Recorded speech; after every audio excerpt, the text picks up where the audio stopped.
To be honest, whenever I watched Lilo and Stitch as a kid, I always paid more attention to Stitch. I mean, come on, he's a fluffy koala bear thing. I loved Stitch so much that I wanted a dog just like him. Stitch could play the guitar, do laundry, and lift a car over his head. Who didn't want a pet like Stitch? Then I realized that dogs don't act that way, and my dreams came crumbling down.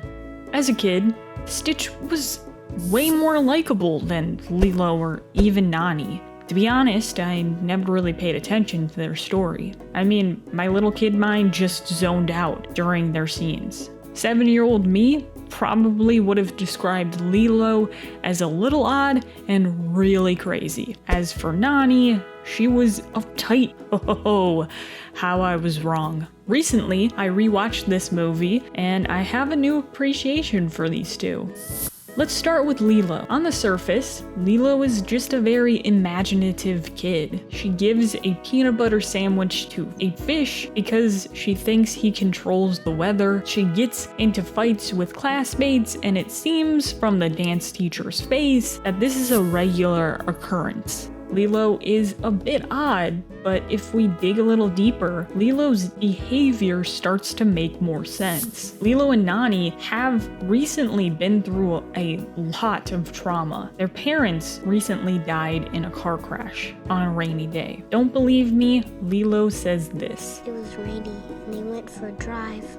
It's a subtle detail, but from the way Lilo says it, probably means that her parents didn't survive. Lilo's whole freak out about feeding a fish a peanut butter sandwich because he controls the weather makes total sense now. In Lilo's mind, she thinks that doing this will prevent another tragedy from happening again. Also, I think this is some of the reason why Nani walks everywhere, even though they have a car in their driveway. But we'll get to Nani in a little bit. Even Lilo's outbursts at home and her consistent fighting in class make a lot of sense. From dealing with the loss of her parents to social workers, Lilo has a lot of stress for a child. Kids her age don't understand her because they don't understand loss, and they have no idea how to empathize with her. This probably causes Lilo to act out even more because she wants someone to understand her situation. Nani understands, but she's roughly 12 years older than her. Lilo knows the stress that Nani is under, so she's not gonna burden her with more problems. It's not until Stitch enters the scene that Lilo finally gets a sense of normalcy. This is pretty ironic because Stitch is an alien and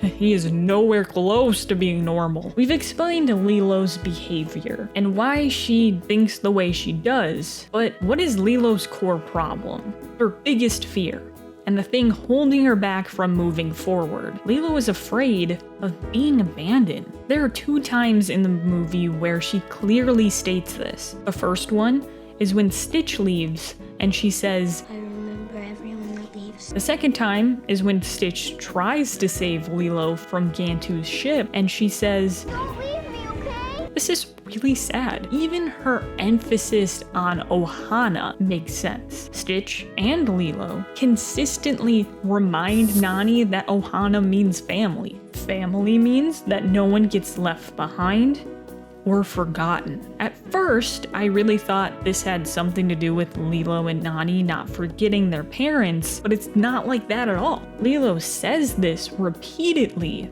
because she doesn't want Stitch or Nani to give up on her, which makes the ending of this movie a happy one for Lilo because she finally finds a true family that will love and support her for who she is. Like I said before, I never really understood Nani as a character. She just seems so boring and not relevant to the plot. Also, as a kid, I probably didn't really understand what a social worker was, so that probably posed a problem as well. Rewatching this movie again helped me realize that Nani is an underrated gem. As a person in my 20s, I 100% empathize with her because she's got a lot going on. Let's start start with her past. From her skills on a surfboard to the trophies and medals in her room, it's safe to say that she was a surfing champion, maybe on her way of becoming a professional. Due to the tragic death of her parents, she had to give all of that up just to raise Lilo. She's 19 years old in this movie, and she's already dealing with being an adult. Her frontal lobe isn't even developed yet, and she's already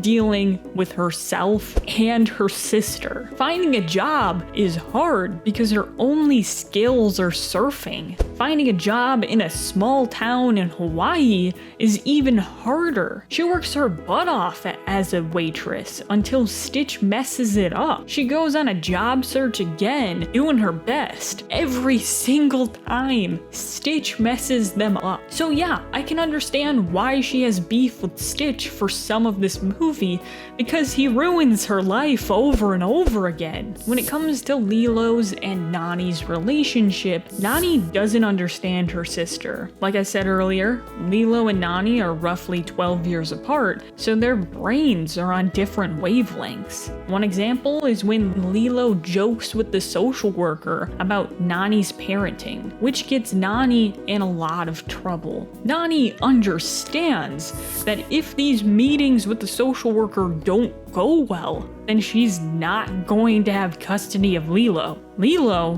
doesn't understand that. Nani and Lilo's relationship could be fractured from Nani's past as well. To be a professional in anything, you have to practice a lot, which means that you have to give up a social life to practice your craft. Nani probably did just that. It's not that she didn't love her sister, it's just surfing was more important to her at the time. Subconsciously, Lilo may have had a fear that Nani was going to abandon her for surfing after their parents died. That was just what Nani always did in the past. This time is different. Nani gives up her dream to raise Lilo, to show her sister that she'll never be forgotten.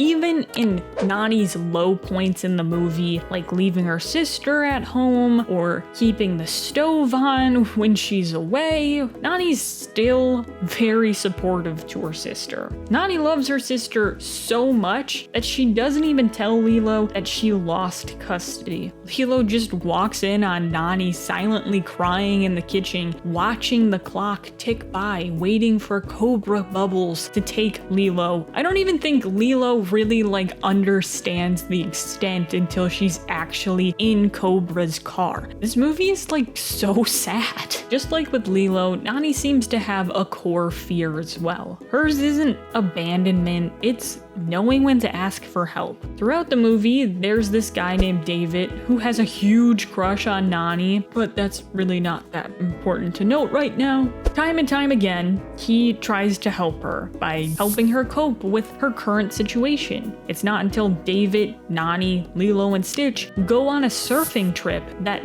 Nani is at ease. She dropped everything to help Lilo, but she hasn't done anything to help herself. It's okay to let your guard down and ask for help. This is exactly what Nani needs to remember. You don't have to deal with everything by yourself. There are people who love and support you no matter what. David is one of those people for Nani. David drops everything to help Nani get a job, even after she stops looking for one. Even Jumba and Pleakley drop everything to help her get Lilo back. Once she lets her guard down, she finally finds what she's truly looking for: love and support to help her and her sister through tough times.